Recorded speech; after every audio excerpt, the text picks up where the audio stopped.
Welcome back to the Life and Stride podcast. This is episode 230. On this episode, we had Adam and Mica Woods on the podcast. After both of their epic races, Adam ran 2:16 at CIM and Mica ran 2:31 in her debut at the Marathon Project. We were thinking about having both of them on the pod separately. Then we were like, you know what, let's make this fun, have both of them on at the same time. So they both talked about their builds, their training leading up to the race, the races themselves. Really fun podcast. Learned a little bit about them personally too, which was fun. So hope you enjoy it. If you do, please leave a review, drop a comment, share with a friend. We'll catch you on 2:31. When we're running through Norton Commons or the Pewee Valley area in Louisville, Kentucky, it's pretty easy to spot Mason Construction Home. The attention to detail, the quality, the stunning design, you can't miss it. It stands out. We aren't just saying that either. Our own co-host Scotty trusted Mason Construction to build his forever home, and he and his family couldn't be happier. Don't tell Scotty this, but we're at his house a lot because we love the home. He's all right too, though. If you live in the Louisville or Southern Indiana area and are thinking about building your forever home or doing a remodel, there is nobody else to trust with this project than Mason Construction. The link to their website is in our show notes. Click on the request information option and start the conversation about what your forever home could look like. Adam and Mica Wood, I'm absolute treat today. Oh, that's crazy. That's Big day. Dude, I tell you what, I don't know what it is about Taper. Dan or Striegel and I are in Taper, right? We're doing Houston full. And you're not supposed to do anything new on race week or race day, right? Just keep everything the same. I bought a Costco pack of Haagen-Dazs ice cream sandwiches, and I've had like 2 a day, and I think I'm gaining weight from it, so I probably should stop. And I'm also like absolute on top of the world with energy, and I can't go to bed at night because I forgot. I mean, I run like 6 marathons a year, so I should know what this feels like. But Dude, that's interesting for me because I feel like on a taper, I don't feel any differently. But I mean, you should ask Mica. She was like also could not fall asleep at night, had all this energy. I mean, I'm used to running like 12 to 14 miles a day, and then you go to run like 6 or 7. Yeah, no, I even think I think it's hard when you're a first time marathoner, you like hear about the taper and it's like this big thing. And I think I overemphasized it in like ways I shouldn't have. Like, I don't even know. I was just like dumb about it. Like, I even like was like, I need to run less miles, but I'm like, nah, you gotta stick to your plan. The Marathon Project was your debut marathon, correct? Yes, yes. Okay. And you ran 2:31, correct? Yep. Sir. 2:31. What was the goal going into that? Was it just like finish the first marathon with a good experience, or was there a specific time goal? Yeah, I mean, there was like quite a bit of goals, but like I'd say, yeah, the main one was like to just get one on the board and like kind of build from there. Cause obviously you're not gonna run your fastest one, your first one. But it's funny in all the photos, like Adam has like a bib in the back and it's like the time for the pacer and it says 2:28 and he was the 2:28 group.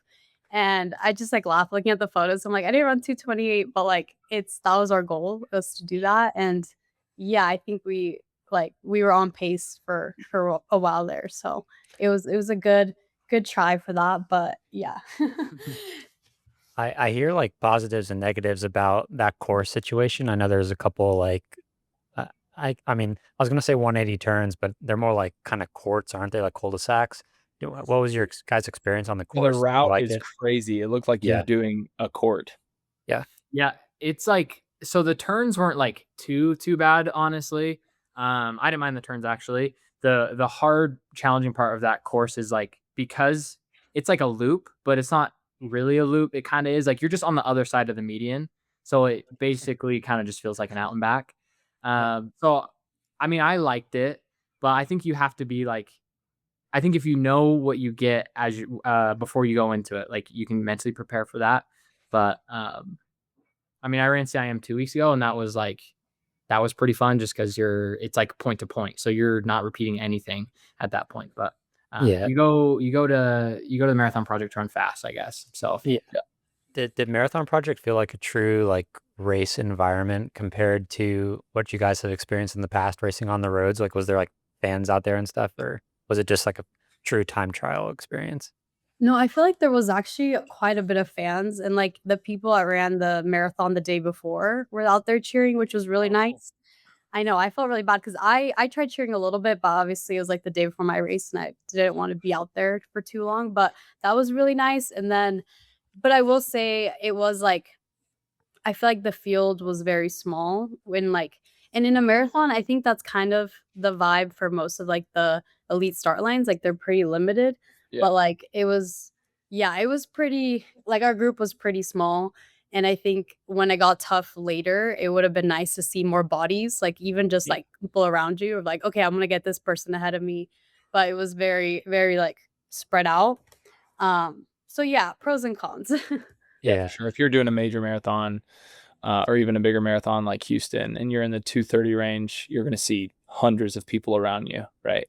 Yeah. Right. Towards the end, they need to get some like half marathon walkers out there to make it more like a real race and more realistic. Yeah. Weaving. That's not a bad idea, actually. I think I like CIM, for example, was just there were so many people there, and the OTQ pack that I was in, there's like 60 or 70 guys in there, and so it's like freaking sweet. Oh yeah, it's hard not to run fast. Like the main problem for our group, that group was we were running too fast the whole time because we were just like excited and it felt pretty effortless. And so I think when you go on a course like the Marathon Project, it kind of just exposes you just a little bit more. You got to be like a little more on top of your pace and that kind of stuff. So you can't fall back on the vibes quite as much. But Yeah. I mean, this was the first year, so I think they're planning on doing it every year. So I think the more people that come, the better, and the more people that sign up for it in the future, the better. So yeah.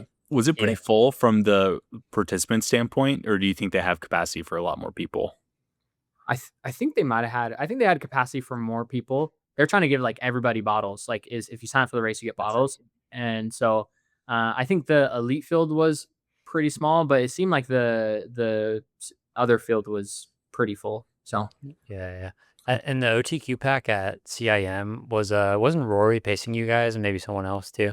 yeah, it was Rory and CJ Albertson, and it was I was hanging out with Rory because obviously he's one of my best buddies, but he also coached me for a little bit. But he's like, yeah, I might coach, and this was like, or I might pace the race, and this was like 2 days before or a day before. You're just gonna hop in, but he did, and it was really fun having him there. And he was leading the pack, and I was kind of sitting in the back because I'd just better stay out of trouble. But he'd float back every once in a while. I was like, oh, you're looking good, still here. Let's do this, and then go back to the front. So it was kind of fun. This is definitely. Stu, go ahead, because I'm about to like take us on a tangent. But. Oh, I was just curious. I know Rory coached you in the past. What's both of your current coaching situations? So I'm coached by a guy named Isaac Wood. They're not related. Is that your uncle? People think. Yeah, he was the director of ops at BYU and then was the head coach at Salt Lake Community College. So that's kind of how I know him. And he coaches actually Ethan Shuley. He was on the podcast a little bit ago. So he coaches like a lot of people here in Utah, which is the main reason I'm with him. He's a great coach, obviously, but I just think like having a training group is super nice. So Isaac Wood, he's a great coach. So Yeah, and similar to me or him, like I wanted a training group, and so Adam was coaching me for I want to say it was like a year and a half, probably. Yeah. And How did that go? Because I've trained my spouse and it did not go well. Yeah, no, there were definitely times where I was like, no, I need more than that. Like I wasn't coaching her. I was advising from a distance. I'd be like, hey, I think we should do this today, and she'd be like, yeah, okay, we're gonna do more, we're gonna do less or whatever. So, But, yeah, it's too close to it's a conflict of interest. So I get 100%. So I joined a group here in Utah. We call it Eyestone Elite. And it's coached by Ed Eyestone. So that's been fun just to have people around that like have experience with the marathon specifically. That's kind of what I wanted. Because that's what I'm kind of getting into now. So yeah, it's been cool.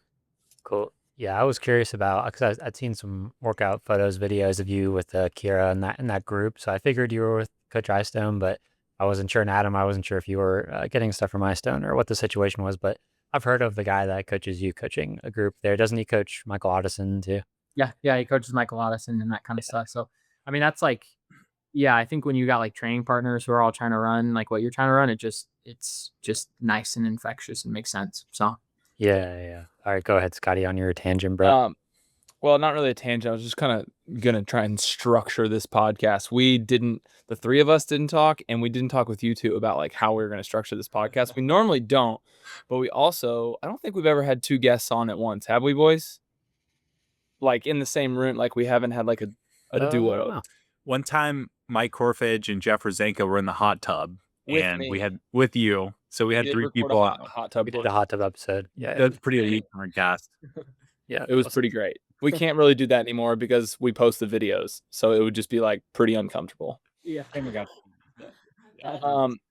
I say we go ladies first, and I'd love to like dive into kind of both y'all's recent marathons, really, and then we can talk about like a little bit of history and stuff. And I mean, I know Adam, you've had a huge breakthrough at CIM that you've been, working very hard for a long time for after your first. It was your first marathon. You ran 2:18, correct? Yep. Yeah. And then Mica was debut marathon, which is awesome. But I say we go ladies first, boys. I'm down. You want to talk about the build first? Yeah, let's do it. Yeah. Yeah, go ahead. I was just gonna ask, like, what kind of mileage were you hitting? Did you change up your stimulus a lot from like when you're doing track stuff? What was kind of like your summary of your build?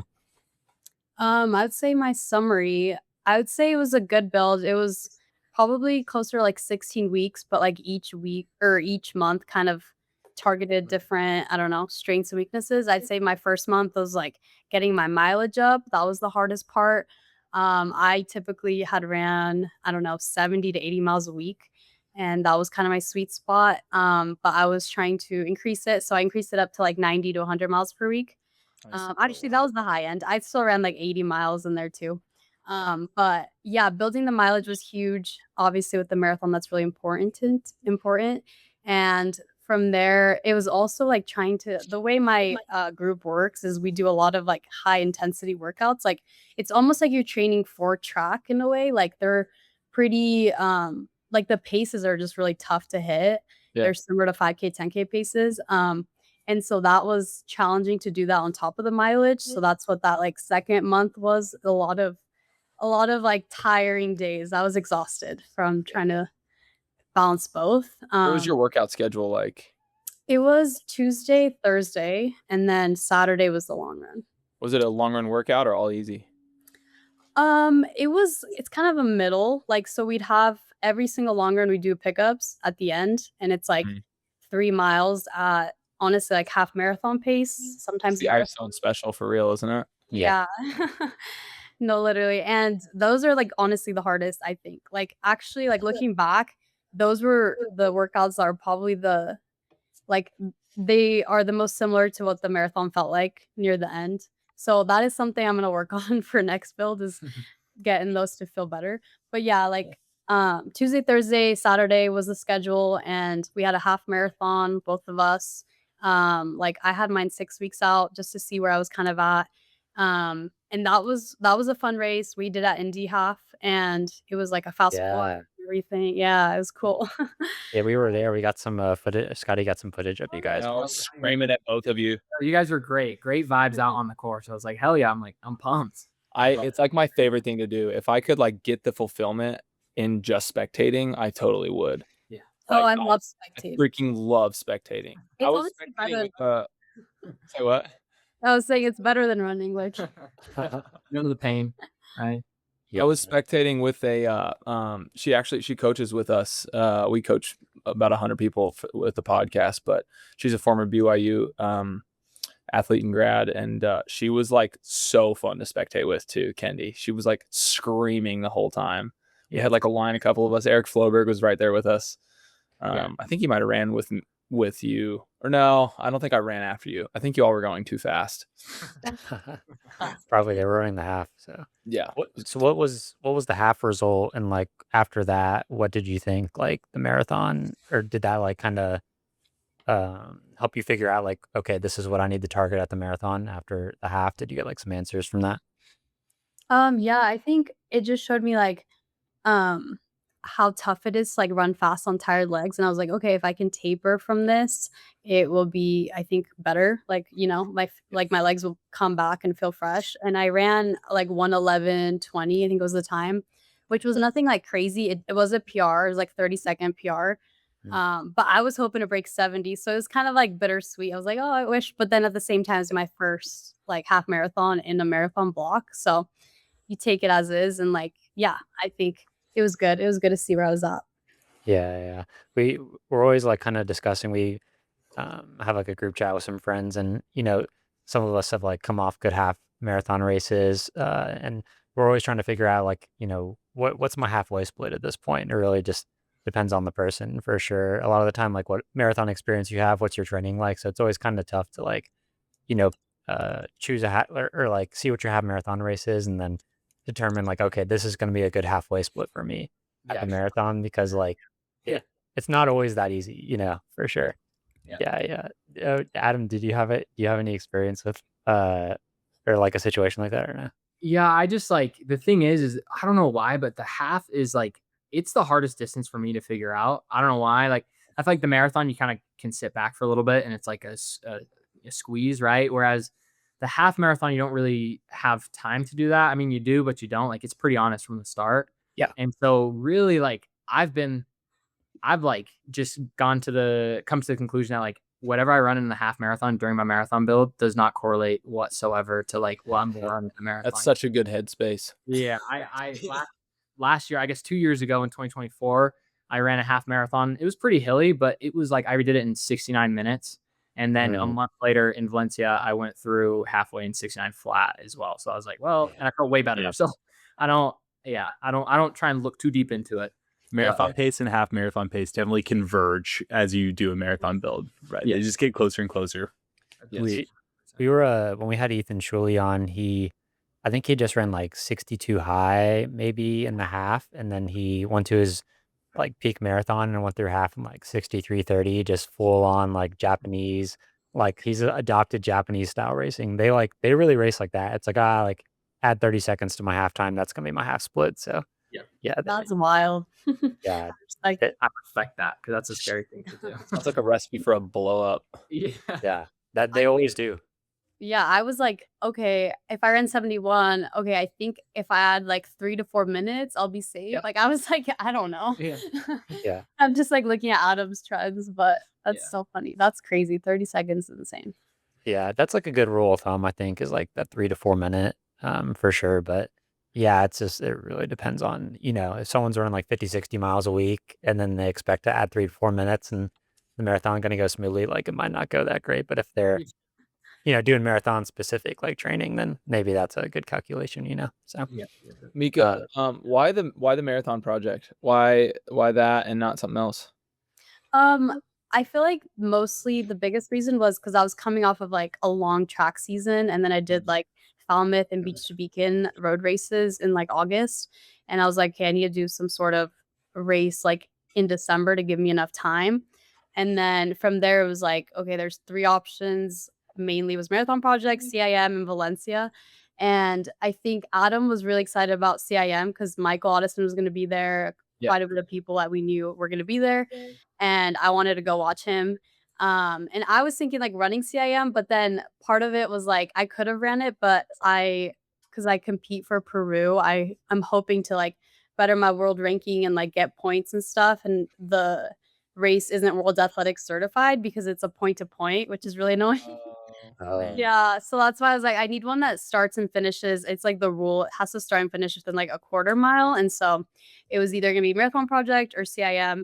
And I like the idea that the Marathon Project was later in December to give me even more time. Cause again, I had like just moved, or I guess I just joined this group like July. And so I still was like adjusting to the training and everything, and I didn't want to rush it. So that's why I chose Marathon Project. And I knew there would be like a pace group because it's sort of more of like a time trial race, so it'd be more like controlled environments. But yeah.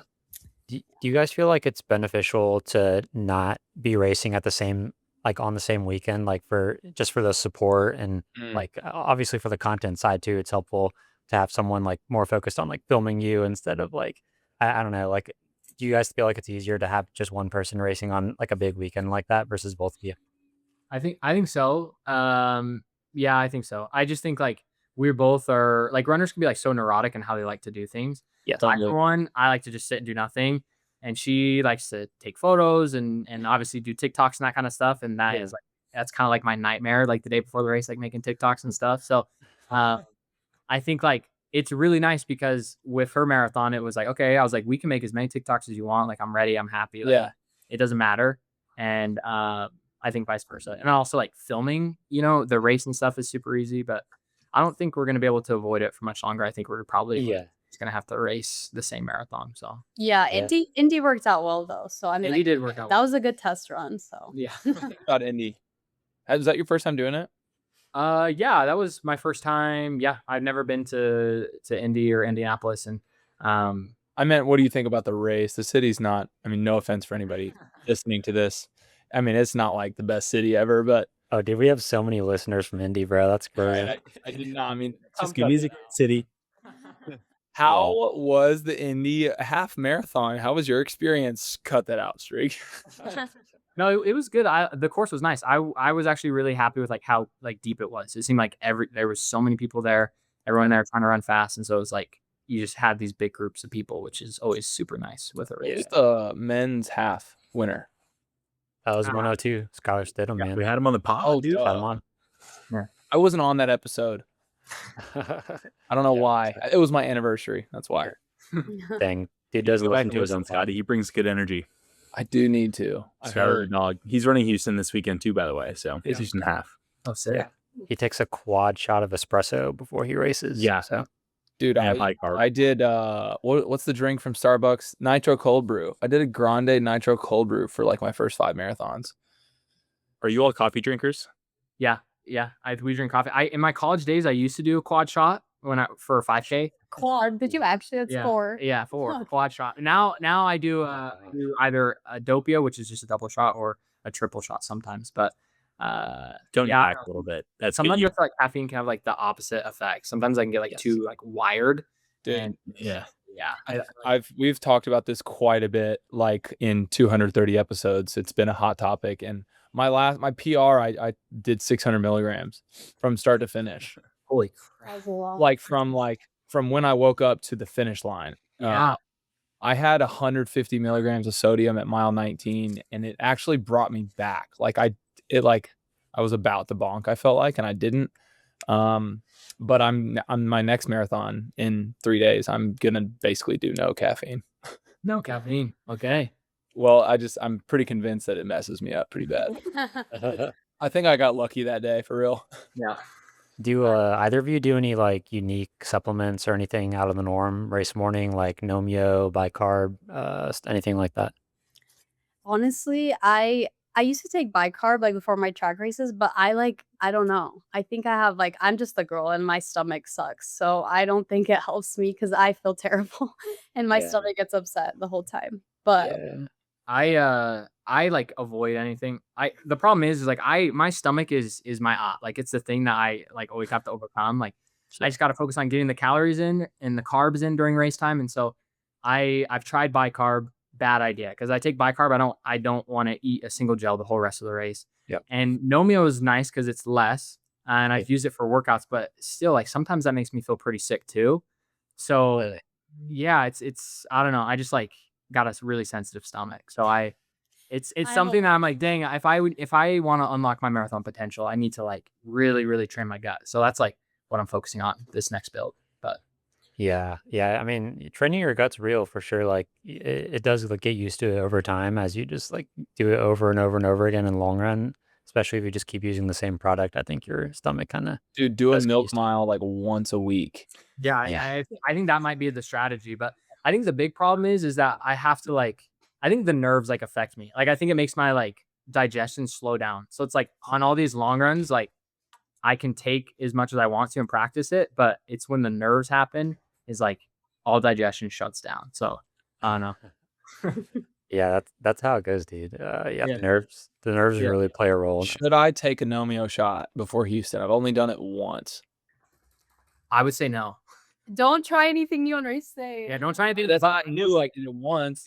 Every time I've taken Nomio on a race, I have PB'd, but also it has messed with my stomach. So I just like, you take that as you will.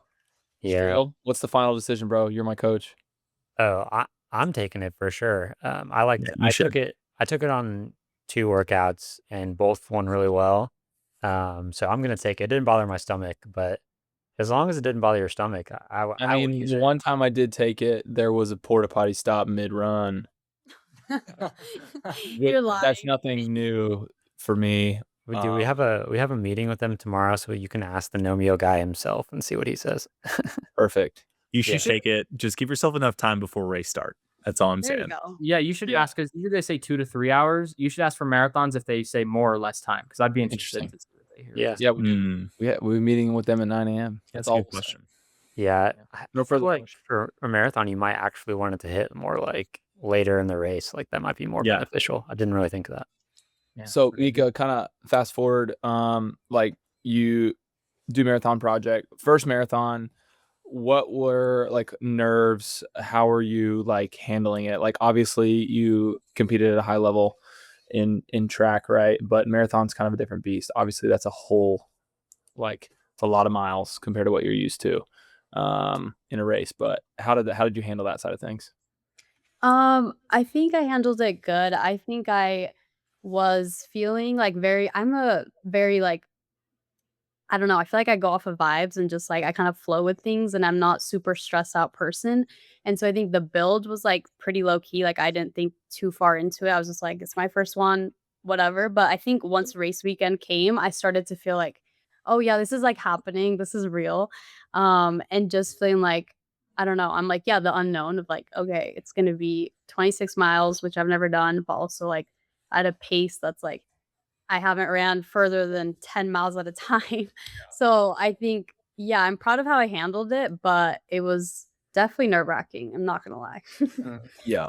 Yeah, for sure. It is interesting. Like I feel like Eyestone's training is a little different than like a lot of other maybe pro groups that go after the marathon. But obviously, like there's no denying that he probably has like the best group like right now in the US. I mean, Connor and Clayton are to speak for themselves in terms of their accomplishments on in the marathon so far. So it is I'm sure there's like definitely some confidence like knowing Yeah. that you're training in that same system. That would help me out a lot for sure. So Yeah, and it was crazy. Like I felt the most prepared for this race than I've ever felt like for any race, which is so funny looking back because I'm like I felt so ready. And it was just one of those things where he like trained me really well, and like we really were like intentional with everything, and I just felt really excited to try it. After you finished, did you have like marathon blues, or are you finished and you're like, I want to sign up for another one? Because I feel like there's only two types of people after a marathon. are you a runner? Do you need running shoes, gear, apparel, more? If so, I got the scoop for you. Kencom's Running Store is the best place to buy any running supplies you need. Located in the St. Matthews area of Louisville, Kentucky, the friendly staff will take excellent care of you. If you are a newer runner and need help finding the right shoes, or you're looking to get plugged into the Louisville running community, this is where you need to start. If you don't live in Louisville, check out werunlou.com. We have a discount code and the link to the website in the show notes, and the shipping is free for purchases over $100. I promise you, Matt and team are the friendliest people you can meet. Don't hesitate. Get your running supplies at Kencom's Running Store and support an amazing local business. It's crazy. I was struggling. That race was a grind for me. So right after, like it was just like a relief that I finished, like crossed the line. So immediately I was just like exhausted, and I always knew I wanted to do another one. Like I've always been like, I don't care how it goes. Like even if I hurts really bad and it sucks, I still want to do another one, because I feel like with any race and anything in life, you have to keep going and try it again, because you're not going to get it right the first time. So I have always thought like, oh, I want to do another one, but no, I was definitely going through it. Like I got sick right after the holidays. Like I took 2 weeks off. Like Oh yeah, you did. You got the flu because we were supposed to record last week and you were sick. oh man, it was She lost her voice. so bad. It was insane. I've never heard of anyone losing their voice, but it was insane. She lost. Oh, God. Yeah, it was. I feel you. My whole family got like norovirus type stuff around Christmas too. Oh, Yeah. yeah. Happens every year. Yeah. Holidays are super spreader events, man, for sure. I do not envy you guys, because like Thanksgiving was kind of close to my marathon. It was like a week and a half later, and I was like, oh man, I got to be super careful, like with family and stuff like that.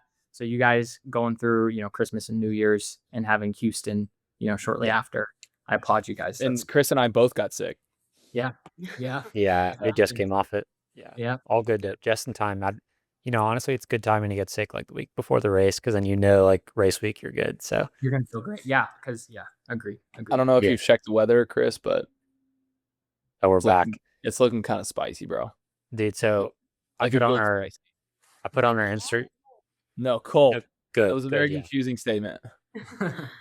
I put on our Instagram story. I said it was 49 degrees at race start. This was like a few days ago, and I was like, "Come on, like Houston, give me a few more degrees lower."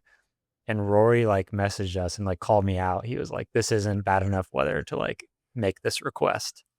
And then I That's I was like, "Yeah, very Rory comment." So he always tries to big doggy like that. Like he's like, yeah, you don't gotta be worried. But I swear, if he were to get like in a race that was like just a little too hot, he would mention that yeah, it was hot out there. So I'm Hope looking. you listen to this, Rory. I know Yeah. Jacob will. Yeah. yeah, we're having him on after Houston, so I'm gonna give him some crap. Didn't he say that in Chicago? I'm pretty sure he said that about the Chicago Marathon. Yeah, I don't know. He got did run, run. and it was a little warm that day. So Yeah. I don't know. But long story short, it did pay off complaining because it's now like 44 or 45 to start. So There we sometimes go. complaining works. Yeah. So, honestly Dude, so nice. at what point did the race start getting like pretty hard for you at Marathon Project? Like that's tough because I feel like it kind of felt like it was dragging on from like the start. I don't know. I never felt like actually I Yeah. there's some races where you feel awful, and this was one. So tragically, it felt hard from the start. But I will say, like, I think at mile 8, I was like, okay, we have to be halfway. I was trying not to look at my watch and just go off of Adam because he was pacing me for like 20 miles. So that helped of like, okay, I just got to run with Adam. But we got to 8 and like, I was like, there's no way we're not at halfway, but we weren't. And then we get to halfway and Adam literally like to the crowd, there's like people all around and he's like, there's like a split mark too. So he passes the split and then he's like, he sees a split and he's like, woo, everyone like get pumped up. Like he was getting the crowd pumped up. And I literally was like, oh my gosh, we're only halfway. I feel so bad right now. So it was tough. I don't know. I think it got really, really hard at like mile 15, 16. That's when I was like, I don't know if we're gonna make it. Oof. That is a long grind 10 miles away to be feeling that. So yeah, it's a long distance for sure. I think I don't know, for me, like it takes a while to get over that. Like after a few marathons, I think you start getting over that. And as you just do longer long runs in training, that always helps too. So No, Adam, or really Mica, were you vocalizing that like how you were feeling to Adam while he was pacing, or were you keeping it quiet? that's the thing. Looking back, I'm like, wow, I really should have spoken up. But like, I felt bad because Adam was the pacer for like the group. And I've heard people say like marathons, like it's about riding the wave, you get like a good wave and a bad wave and a good. So I was like, honestly, I'm just gonna like ride the wave. I'm sure the good wave will happen soon.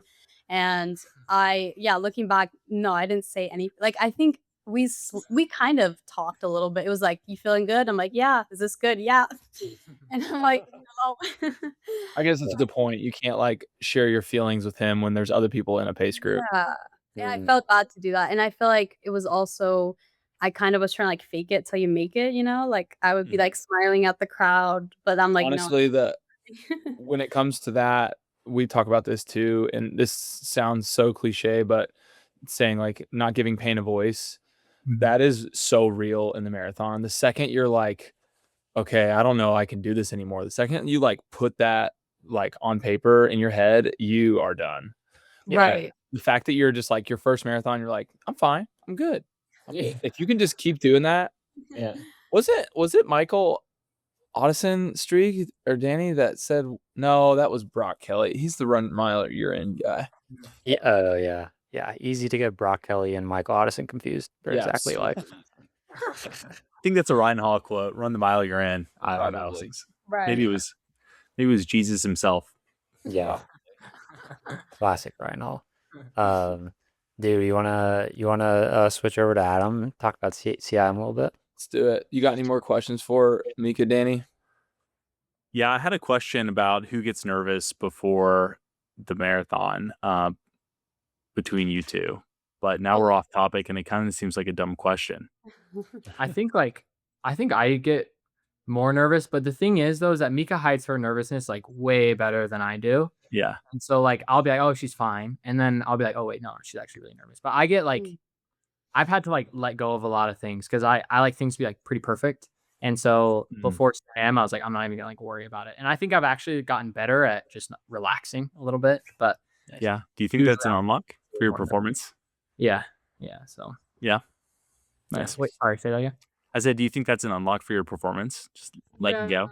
I think like here's another thing. I always try and like I never try and be superstitious. So I don't like to think before a race like, oh, I have to be nervous or oh, I don't have to be nervous because there's gonna be times I've raced a lot of races and there's times where I'm nervous for a race and there's times where I'm not so nervous.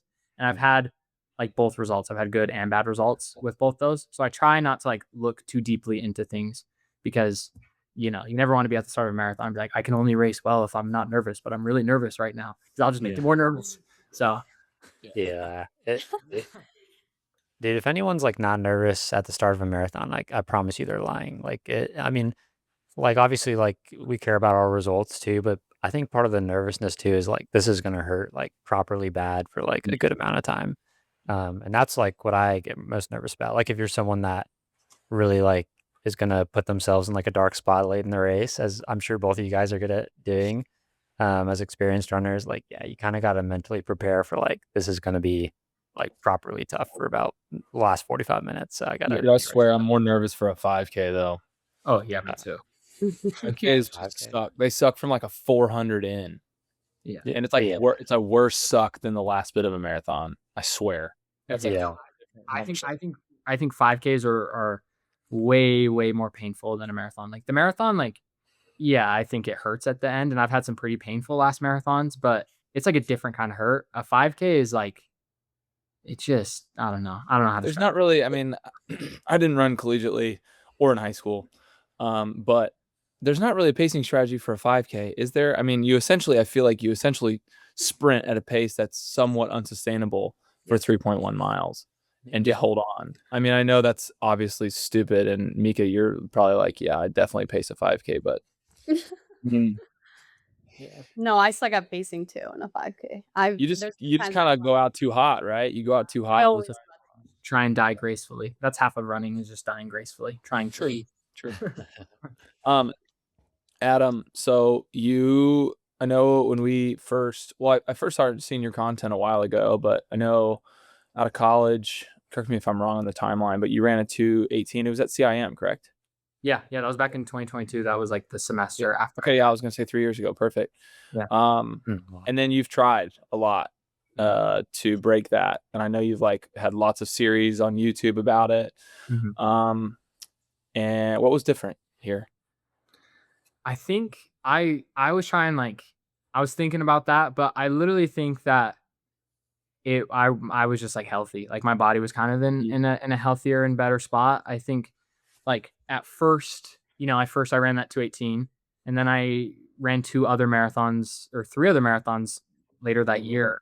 And I think that like I learned a lot about the marathon, and I think everybody's going to have races like that in the marathon where it's like, oh yeah, like you're going to learn, you're going to die, you might DNF or you might like feel really bad. And so I think I had those races, but I think I was just like not recovering enough and not doing the things that I needed to. So like that year after, I think my body was just like kind of done a little bit because I had like some medical like heart problems, and that really all came to a head this like January and February of I guess this last year.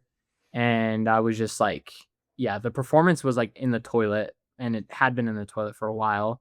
And then it was like shortness of breath and like heart palpitations, like what is going on? So I got checked out in like March and April, and we did a whole bunch of like tests and stuff on my heart and did a whole bunch of stuff for that. And literally it was like, as soon as I like kind of like met with a doctor, we got that like fixed and we took the time off and did all the things that we needed to do. Like that summer, I could feel that there was something different with my body in like such a good way. Like in my first workout back after taking like a month off, I was running paces similar to what I was running before, but I felt so much better. And so it was just like, then it just took off from there. I feel like I was able to like do the training and adapt. Whereas before I felt like I was like doing the training and not necessarily like adapting. So What did that doctor do to your heart? Like, and where can I find some? oh my gosh, man. It was like, honestly, like, it's funny because so obviously, like, I got kicked off my parents' insurance fairly recently, and I was uninsured for a little bit. Congrats. And yeah, and they're like, Adam, you're insured. You have to get insurance. So they all sat me down like, Adam, you have to get insurance. And I said, okay, I'll get insurance. And I was like, I'm not going to need it though. And then literally as soon as I got insurance, it was like all these things. But Oh my gosh. yeah, we did. I got a cardiac MRI with like, that was like pretty crazy because I didn't know they do like MRIs on your heart and stuff. And Yeah. they gave me like this like inhaler and this like other like medication and a whole bunch of other stuff. And I took a lot of time off and we did a lot of like tests on the treadmill and stress tests and that kind of stuff. And it took like months, honestly. And so it was a very, very long process. But Did they say what the issue was? Because I remember you saying it on your YouTube channel, but I don't remember off the top of my head. yeah, so it was basically like it was inflammation of like the heart, like it was myocarditis with like pleural effusion. And so like pleural effusion is liquid like around your lungs. It's like a little bit different than pneumonia because pneumonia is like inside. Pleural effusion is like is liquid in between like your lung and your chest cavity. So it's kind of like a blister, whereas like the more you rub on it, the more it fills, right? And so the more it fills, obviously, you know, it's going to compromise like breathing and like the way the heart beats and that kind of stuff. And so literally it came down to just like taking obviously the time off, getting on the right medication to like get rid of all of this like liquid and inflammation that was in my heart and lungs, and then easing back into it. But yeah, scary stuff, man. Glad yeah. I was scared. For a minute I was like, oh man, I might not have to run because the doctor's like, you're healthy. We gotta get this MRI, see what's up. And so yeah, it was crazy few months for a little bit. Were you worried that you weren't going to be able to get back to running?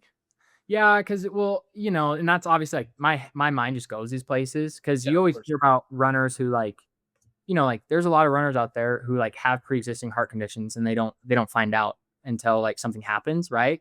So in my mind, I was like, dang, like, do I have like a pre-existing heart condition? Like, are we gonna find out like one of my valves is like super messed up, and so like it's been getting worse with all this running?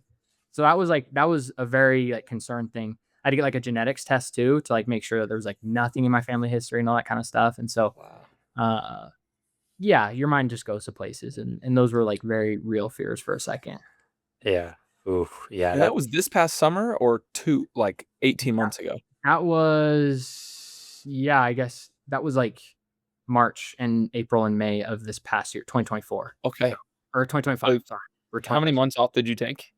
I took a full month off of like nothing basically. Wow. And like no exercise. The only thing I could do was sauna because again, it's like, it's a blister. So if you're breathing heavy or your heart's beating faster, then it's like, you know, you whatever. So yeah, that was a long time. And after that, I took like the month just to kind of get back into things and just slowly started building, like no real mileage really, and just like working out. And when I felt good, like we just started building and just to see what happened, but it went good. Was your race at Indy like validating of what you thought your fitness was at that point in time in the build? Yeah, it's so funny because like, again, first of all, like it had been a long time since I'd like ran a race that I was like really proud of. Like, hey, that was my best effort. Yeah. And the half marathon is always an event that I struggled in. Yeah. So in my head, I was like, hey, if I get a PB here, like, even though like on paper, it's my softest of all my PBs, like I should know that like I'm in the best shape of my life, basically, is like, I just took that. So I ran like 65:20, 2 or 3 at Indy. And it was like, I wanted to race CIM like that next week. Cause I was like, all right, like I'm ready. Yeah. And I didn't feel like I needed to do any more workouts or anything like that. I felt like really confident that I was ready for it. So yeah. And then the plan at CIM, I guess, was just like latch on to this OTQ group and, you know, hope I can hang on to the finish, break 2:16, I guess. Yeah. It's kind of funny. Like I really avoided talking about the OTQ for a while because I just feel like with content, you can just pigeonhole yourself. Absolutely. And if you only talk about one thing, then like people just like really expect that. And you can just add like unnecessary pressure and that kind of stuff. And so really I was just like, I just want to run like what I think I can run, and we'll see what that is at the end of this marathon build. But you know, by the time the marathon build ended, I was like, I think I could run like 2:15. And so, yeah, the goal was just to kind of go with the OTQ group because that was like obviously the pace that was being set at, and there was going to be a lot of people there. But I was also confident that I was like, I think I could run 2:15 flat. I wanted to go out in 67:30, but obviously the group's going out in 68 flat. We went out in 67:30 though, so I ended up being happy that day. But yeah, I felt really confident going into this marathon because it'd been a while since I felt like the training was translating to races, and so in my head I saw Indy. I was like, hey, okay, the training translated. So now that it's translating, I'm ready to race is like my mindset. Yeah. So, and what was your finish time? My finish time at CIM was 2:16:58, 56 if you go off chip time. So. Either you posted it or your like couples account posted it or something. Yeah. Like your finish video, crossing the line at CIM, and I loved your and this is how I know like your growth as a runner and the expectation you put on yourself. You truly like, I know you wanted the OTQ, right? But your joy from my side of things, from seeing it from my phone, like you were so excited to finally break through. And talk about that a little bit. Like your finish line, you missed it by, a tiny bit. Like you're going to get it. You're going to get it. It wasn't this time, but you were so stoked. Talk about that finish line. Yeah, it was just like, it's just so funny how like my mind and my brain works. But yeah, I felt really confident that day. And like all throughout the race, it was like, I could just tell like the first like 5K, I was like, today I'm going to have a good day. And it wasn't like I was like I could just tell it in my bones. I could just feel it. And so, I got through halfway and I was like, dang, we went through 67:30. I might run 2:14 today. I might run in the 2:14s. You know what I'm saying? Yeah. And so I was dreaming about that. And then obviously things get hard as they do in the marathon later on in the race. And even when things were going hard, like I think that was also really helpful is I was like, hey, like I'm hurting right now, but I know when I get to the finish, it's going to be a good day. And so, yeah, I got to the finish and it was like, yeah, I didn't OTQ, but honestly, like I didn't care. And I actually like, I really do mean that because, some people say, oh, I don't really care about it, but I was just happy that I was like, finally like broke through this like ceiling that I had above my head. And so like, you can never be upset with like a PB. And that's what these like past couple years of struggle has like taught me is that like, you can never just like take that for granted. So I'm not going to take it for granted from here on out. Yeah. It was a big one too. 2 minutes almost, right? Yeah. It was like a minute and like, a minute 45 seconds. So it was a good one. It was good. So yeah, once you're under 2:20, a minute 45 is like a huge chunk of change for sure, like off the PB. So yeah, like it was fun. It was fun, and Mica was there too. So having her there, especially because like she's seen a lot of struggle marathons for me, and so obviously it's like special having one where like I can be happy afterwards, and we can both be happy, right? So that was special too. I know. I missed his first marathon, and that was like he said he felt amazing, and I was really sad to miss it. And so like these past few years have been tough, like watching him like struggle, and it like scared me away from the marathon. Like, but I was so happy to see him do well. Yeah, that's awesome. Are you all the fastest couple in like the country? Like on average, like if you take the average time? Oh, surely. It got to be the fastest couple. Like in current, I'm not talking over history. I'm talking about currently. Oh, Connor and Kylie might be. What did Kylie run? I don't know. She ran 2:40 something, so maybe not. Oh, it's gonna be close actually. They ran got him. Yeah, but you don't think that there's like some like, I guess if we're talking in the country, maybe. I don't know about in the world because there's in the world, you all might be like top 10, top 5. I would like to see this list. I'd be interested to see it. But I think we saw that we could potentially apply for like a Guinness World Record or something about like our half marathons times, like averaging together. Yeah, I saw that. Yeah, we did hit that, but yeah, I don't know about the marathon. That'd be a fun. Who is it, boys? Isn't it Wayne Colotti's husband? He's super fast. Oh, he's way fast. No, he paces her. He paces her in workouts. Yeah, he ran a marathon though. That's the question. She hasn't. And she hasn't. Okay, yeah. So I mean, they might. Y'all are good. You're cool. Half marathon might be in jeopardy because he's I think he's super fast. Yeah. He's really fast, actually. Really fast. Yeah. Do you guys feel like any extra pressure like when you're at a race to perform like with all that extra? Because like I'm sure every race, pretty much, you guys are one of the top 3 to 5 people being tracked on the website or the app, right? In terms of race result, do you guys like think of that mid race at all, or don't worry about that during the race? I feel like for me, mid race, like I don't think about it. I'm like so in the moment. But Yeah. I will say I feel like it does help me for some reason. Like I feel like you could take it two ways where it adds pressure when you're like trying to perform for everyone that is counting on you. But I see as like they're rooting for me and like, yeah, I'm just grateful to have people that are even rooting for me. And I found that a lot of people, they're not gonna get mad at you for trying. Like they're not gonna be like, oh Mica, you Yeah. got 230, like you're the worst. Like they're like, wow, good job. Like most of the time it's like they're just happy to be supporting you and I feel that. So I think it helps me. I like it. Okay, cool. I Are you- It definitely helps on course, doesn't it? If when you hear people shouting your names and Oh, yeah, sure. Absolutely. It does. Yeah. It's amazing. I think it's funny because like when at CIM, I passed like I think it was like the 35K mark and I was still on pace and feeling pretty okay. And I thought in my head, I was like, okay, like this is the last split before 40K. So everyone's going to be like, thinking I'm doing well. I'm like, so I was like, I have to hold it together here. So yeah. Yeah. You think about that. I think about that too sometimes. Like I just know family, friends are tracking, and I'm just like, oh, they're seeing the split. So, and Yeah. it's always like when a bad race is going, it's like, oh, they're gonna see like I'm blowing up. So Yeah. That's so Yeah. That's very real. Did you all Well- ever imagine that you'd be doing this like as your job and like together? Like, did you imagine you would get here? No, I mean, I thought a different way, to be honest. Like, if you were to ask me, I guess it depends like when you'd have asked me, but in college or in high school, I was like, I'm going to be a professional runner. So I was like, yeah, I'll probably be like doing this stuff. And obviously, like, not everybody gets to be a professional runner, and that's just how the sport goes and stuff like that. And, but yeah, even when I started posting content, that was like not even like the end goal of this really was to like, I just wanted to try and get faster and just try and improve. And I didn't even expect Mica to do that. Honestly, I thought she might be done afterwards. I thought she would just do what she wanted to, but it's special that we both get to do it together. And I don't think we expected it, but I'm so grateful that it like turned out this way.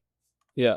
I've talked about, I don't know if I talked about this on the podcast, but my father-in-law gave me one piece of marriage advice when I got engaged to my wife, Alex, and he was like, be careful when you get married to not have any common like hobbies or passions or any similarities. Like be careful like to be on opposite ends of the earth in everything. Like find something that you can have a passion together. Like it can be anything. It doesn't have to be fitness related. Yeah. And my wife runs marathons. She's soon going to be faster than me, which is intimidating. She's probably going to go for TQ this year. But yeah, it's incredible. I get it. Like it's so much fun. Like, every Wednesday we do workouts together. She long runs Fridays and I long run Saturday, and we get to cheer each other on. And it's kind of competitive now because she's gotten fast. That's awesome. That's But- really awesome. Yeah, it's awesome, man. Like how awesome is it? Like when your spouse, like you get to cheer your spouse on in something that you're also passionate in. I feel like it's like a marriage hack for real. Yeah. Yeah, Yeah. I think it's like I don't think you really know until like you have it, but it's just like when Mica, I said this a million times, but when Mica races, like it feels like I'm racing and vice versa. Oh, I get so nervous, dude. Yeah. I get really nervous when Alex races. Yeah. And so I think the wins like feel like just as good. Obviously, like when your other person like wins, and I also feel like the same is said like when there's like struggle, I feel like the other person like really feels it too. And I think that's like kind of what makes it special. Is because Did you get emotional when she finished the marathon project? it's funny. I got more emotional because I paced her and I paced her through 21 miles because that's all I could handle. I was pretty cooked after that. She was dropping me at that point, but I got emotional after that because it was getting really hard, and I could tell it was getting really hard for her too. And so it was really hard for me to like leave her in that moment, obviously. And so I was you know, it's just there was like nothing I could do at that point. And I had to remind myself, I was like, hey, like Mica, she's a really good runner. You know, she's like, she's done the work. She's gonna be okay. Like she doesn't need me. And I think I told her that as I left her. I was like, you don't need me. You got this. Yeah, I was like, you don't need me. You got this. So yeah, it was fun. Good experience. Cool. Love it. Do you guys oh Adam, I think when we had you on last, you were still maybe working part-time. Were you still working part-time like a year ago or no? I was working a little bit, but I think what I was doing was I was getting my master's degree. That's what I was doing, actually. Oh, okay, cool. So you're both doing this full time now. You're doing content full time. Yes. Oh, that's awesome, man. Yeah, and this is like crazy. Like I'm so grateful. Like this is definitely not like we always knew, like Adam mentioned, like I always knew I wanted to keep running. Like maybe not post collegiately as much, but like I don't know. I feel like we've both been very passionate about running, and we would do this even if we didn't get paid. Like I love it, and we love it, and yeah, it's just cool that we're able to turn it into a job. Yeah. Have y'all been on a podcast together? No, Have we not? I don't think so. I think this is our first one. Wait, that's the same thing. Yeah, this is our first one. That's Dude, crazy. I can't believe Rory didn't send you the invite too on the Out and Back, Adam. I know. Or he messaged me on Strava, and he was in my comments, and I said, have your guy reach out to my guy. It was like a joke, but guys, Andy. Watch Jacob Thompson reach out to you. That'd be hilarious. Yeah, probably. Yeah, that's Rory's reach out guy. Yeah. That's so funny. Dude, it's cool. I mean, you know, we had Drew Hunter on the pod earlier today, and he was like saying, you know, he's got the ultimate flexibility. Like he runs in the morning, he runs in the evening, but like, you know, he's like so present as like a dad and spouse and stuff. And I think like it's so awesome that you guys are doing what you're doing, because you have that like ultimate flexibility to like just live your lives the way you want to live them, not like, you know, responsible with like a company or a boss, or like these are your standard hours, right? So it's great that you guys have that set up, because you really have that like ultimate freedom to do what you want to do when you want to do it. And that's you know, that's a huge blessing to have in life for sure. A lot of people would love to have that. So that's so awesome that you guys have set yourself up for that for sure. It's really special, and we try not to take advantage of it, and that's why, I mean, we train so hard, and we're trying to run as fast as we can, because we know that like this might not last forever, right? And obviously not everybody gets this opportunity, so we're trying to just make the most of it. So yeah, love it, man. Anything else, boys? Yes. One more thing. Go ahead. Because this question is still relevant. I'm going to ask everybody this question in January while it's still relevant. But do y'all have any New Year's resolutions? Oh, New Year's resolutions. yeah, We haven't The made our answer vision can be board. no. You don't have to make something up on the spot. It can be no. You can just say, this is No, episode 230. But Mica and I think our New Year's resolution was like we wanted to eat more in our, like we wanted to like make food in our house, because we go out to eat like quite a bit. Not even unhealthy stuff. We'll just go get a bowl, because like bowls are good. But I think like we both want to like sit down and cook like every day of the week. That's our goal, and maybe only eat out like once a week. That was like, dude, I'm gonna text you a picture, and you're gonna make this next week. It's called Dad's Cheesy. It's called Dad's Cheesy Baked Tacos, and it is the best. See, I work in landscaping, so I eat cold food the next day, and it is the best cold food. Like it rivals cold pizza. It's basically just like kind of crazy to say. Kind of like it's kind of like bougie, like quesadillas, kind of. But I promise you, it's top 3 recipe for me. Okay. And Yeah, send it over. Seriously, I'm gonna send it over Instagram, and you're gonna make it, and you're gonna rate it. You're gonna score it or floor it. And honestly, if you hate it, it won't hurt my feelings. Okay. Or you just suck at cooking and you didn't cook it right. Yeah, maybe. I feel like we're just like lazy though. Like it needs to be like quick, like less than 30 minutes. Well, if you say it's less than 30. It's extremely easy. It's beef, an onion, you make your own seasoning, and quesadilla and cheese. Oh yeah, that's perfect. Or tortilla, not quesadilla, tortilla. And if it's good as I promise you, it doesn't taste that simple. It is unreal. Okay. Dang, you're selling it good. We're ready for it. Make it and let me know. We will. We'll keep an eye out on our story. I will. Ooh, We'll release it and we'll tag you on it. Dude, you got to be honest, bro. Rate it out of 10. If it's like a 3 and you're like, honestly, and tag us too. Like, sorry, this was a 3. Cool. Won't hurt my feelings. Okay. All right, Alright. boys. We got anything else? Dude, I'm all good. What a great episode. I'm glad we had you both on at the same time. I think it was really fun to like see your guys' dynamic and stuff. It's I think people like really enjoy it that are fans of you guys for sure. Yeah, I got one more before we hang up. All Okay. right. Scotty gave marriage advice to our listeners. What is the Woods marriage advice to our Ooh, listeners? nice. Oh man, I don't know if we can give marriage advice. Yes, you can. Very. For what? Well, we've been married for 3 years, so I mean, we're like, Oh, that's I- funny. It's longer than me. yeah.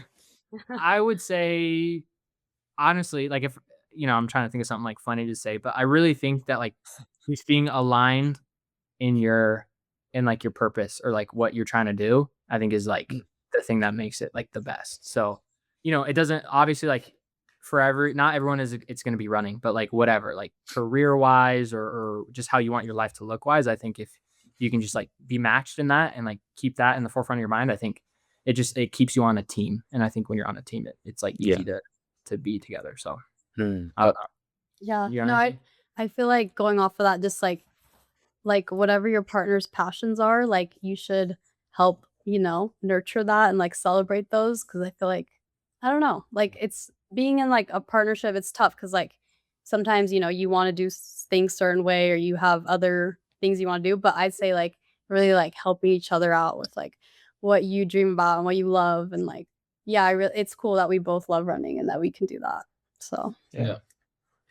That's great advice. Awesome. Got a lot of listeners in their mid-20s, early 30s listening, so that'll be helpful. Yeah. That'll be helpful. But I hope. all right, that's it, boys. Episode 230, Life in Stride podcast. Catch you on 231. Thanks for having us. thank you. Peace. Yeah.